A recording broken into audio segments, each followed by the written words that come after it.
So let's start para sa ato ang uh, next chapter na to, chapter 4.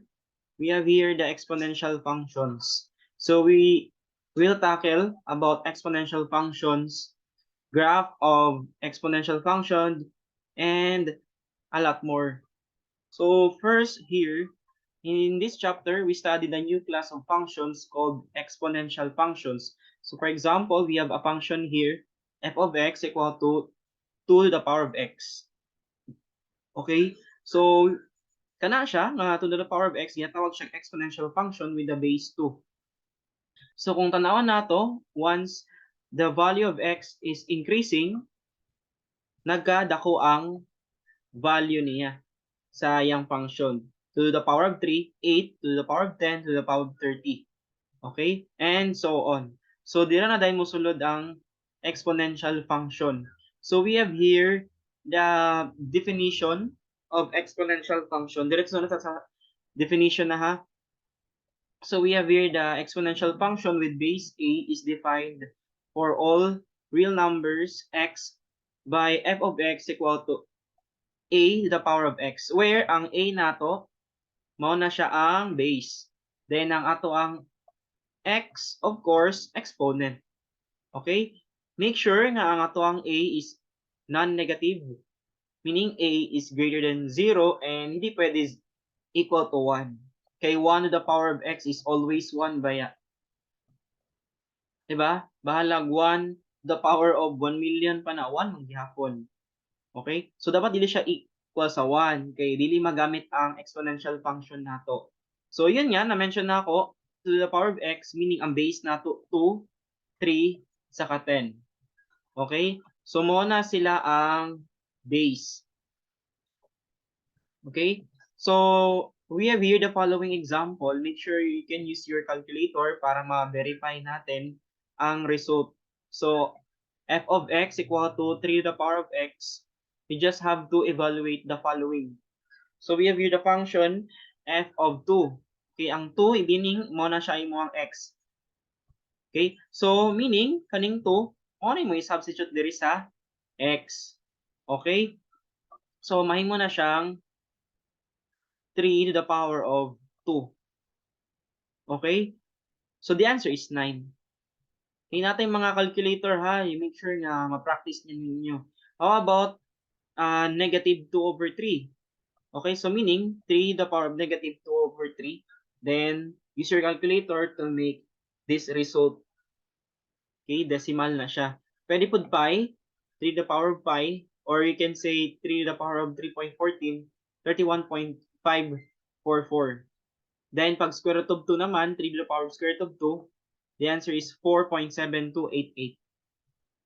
How about for graphs? So, pag graph naman para sa itong exponential function, first nato dire f of x equal to 3 to the power of x. Okay, and also we have 1/3 to the power of x. So, syempre, kailangan mo gumawa ng table of values. So, pag buhat sa table of values, so kamo may magbuhat ani ha, kamo magbuhat nga magbuhat og mga points para sa x. Kay mo man ang atong i-substitute dayon para makuha ang y. Kay mo man ang atong y para makabuhat na mag ordered pair nga xy. Di ba? Para makabuhat na mag ordered pair xy. So manahuman na dayon mo answer niya. Okay? So we have here negative 3. Mo na mo i-substitute diri. So di ba? Mahitabo na siya 3 to the power of negative 3. So, syempre, na-discuss naman nato ni siya atong prelim, mahimo na siyang 1 over 3 to the power of 3. Mao nang mahimo siyang 1 over 27. Okay? The same gyapon ang process diri ha, pag substitute nato. So, mao nang practice giyon sa ni pagkuha. Next naman, 3. Syempre, 3 to the power of 3. Kay 3 man na nga to ang i-substitute dira sa x. Okay? So, mahimo na siyang 27. Okay? Mo na imong ibutang diri. Para naman sa fraction naman nato, 1 over 3 or 1/3 to the power of x. 'Di ba? To the power of negative 3. Siyempre, ang mahitabuan ni 1 over 1/3. 'Di ba? To the power of 3. Syempre, ang answer ana 27, of course. Kay reciprocal man na siya, 'di ba? So use your calculator para pag-substitute ani sa -3, 27 ang answer. Okay? So sa pag-graph nimo, make sure nga nakabuhat ka kag ordered pair mo nimong x, mo nimong y, 'di ba? Para sa 3 to the power of x. So mo ni ang graph kaning color red nga makita ninyo diri. Okay? So make sure nga matarong ninyo ang plotting ha, pero mapansin ninyo when x nato is 0, naa diri ang point. Okay? Naa dira ang 0, 1. So naa sila'y point of intersection sa duha ka graph, which is ang x is equal to 0, 1 ang atong y. Okay? So mo ni ang graph. Make sure nga dili siya ma-touch sa atong x-axis ha, kasi asymptotic siya. Never touch the x-axis. The same gyapon sa 1/3 to the power of x. Di siya ma-touch sa x-axis sa pag-graph. Okay? So as you notice, sa pag-graph nato, different ang ilaang graph. Ang isa padulong sa left, ang isa padulong sa right. Okay? So that's why as you observe nato, once the base is increasing, kani ang atong graph sa to the power of x, di ba? Kung atong i-increase 3, 5, 10, di ba? Kung mapansin nimo, gadikit siya padulong y axis, paana siya. So sa tinuod pa lang nga graph, paana siya. Di ba mo ni ang to the power of x, di ba? Syempre kailangan na sila point of intersection diri. Na point of intersection ang 0, 1. Kaya ang may tabo manggod pag ang x nato 0, 1 ang atong y. Okay? So muana jud ang graph nato. Okay? Muana siya. Mo dikit siya sa y axis nato para rana siya sa a is greater than 1. So mo na ang hitabo. A is greater than 1, or once the base is increasing, the function increases rapidly.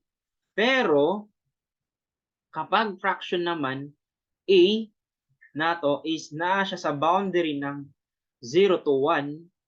Kung makita nimo diri, di ba naa diri 1/10, 1/5, 1/3, 1/2. Di ba? So pag fraction form ang ato ang base a nato, the exponential function decreases rapidly. Okay, so take note, para sa fraction form ng base, decreases rapidly. Kapag ang a naman greater than 1, increases rapidly. So magkaiba ang increase sa decrease ha. So mo na ang inyong bantayan sa graph. Inanin lang actually ato ang graph for exponential. Okay? So for the graphs, ito na yung guide natin. Okay? So we have here the exponential function where ang a nato is greater than 0 and not equal to 1. Has the domain of real numbers. Okay? So nagets ni siya ha. Dapat kasabot kung say pasabot sa all real numbers. So negative to positive infinity ang pasabot ani. Okay? Ang range naman 0 to positive infinity para sa range. And then the line y is equal to 0, that is in the x-axis, is a horizontal asymptote of the function. Yun nga ang ibig sabihin, horizontal asymptote. Obvious naman ito yung horizontal natin, no, para sa para sa x-axis. Dapat dili siya mag-touch sa atoang y-axis. Kani, dapat dili siya ma-touch, asymptotic. Okay? So the graph has one of the following shapes. So again, kaka-mention ko lang, inani ang graph niya kapag ang a nato is greater than 1. Pero pag fraction naman yung graph natin, decreases rapidly. Paana ang graph niya from 0 to 1? So meaning ang a nato nasa 1/2, 1/4, 1/8, 1/16, or 1/10 as long as fraction form. Okay? So example, para sa kaninga graph nato, ang letter A nato, inani ang graph, of course, ang A nani is increasing rapidly. So the answer ani is 5 to the power of x. Okay? While in letter B naman nato, of course, this is decreasing rapidly. Okay? Kaya na naman ang itsura sa atong graph. So meaning, fraction form ang base nato ani. Automatic. So the answer ani is 1/2 to the power of x. Okay? So again, you have to familiarize lang jud sa exponential function. Dali raman i-graph as long as familiar lang ta sa base. Okay? So akong i-proceed lang sa ni siya. Okay? Ang goal lang nato diri is kabalo lang jud mo graph. Okay, sa exponential function. Proceed ta sa compound interest. So kung naka-familiar na mo sa simple and compound interest, related gyapon ta diri sa exponential function. So diri ta, diretso na ta sa compound interest na formula niya. That is calculated by a of t, function niya, a of t is equal to p. P nato is a principal. R nato is rate per year, interest rate. Ang N nato is number of times interest is compounded per year. And then ang T nato is number of years. Okay? So again, dapat nakasabot ta sa compounded per year. Kaya naaman tayo compounded annual, semi-annual, monthly, diba? Weekly. So, kailangan familiar taan na ha. So, example, the sum of $1,000 is invested at the interest rate of 12% per year.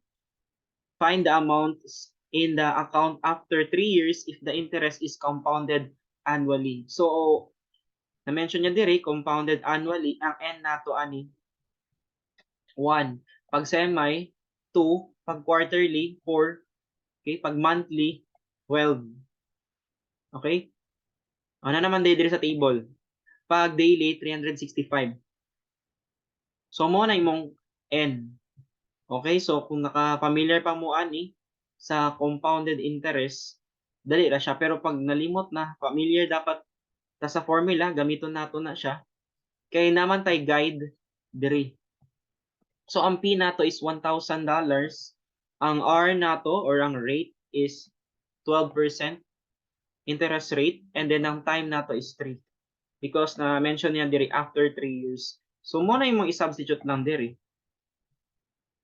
Okay? So as you can see sa to ang result, okay? Mo ni siya using different compound nato sa N, compounded per year. Okay? So that's it sa ato ang section 1.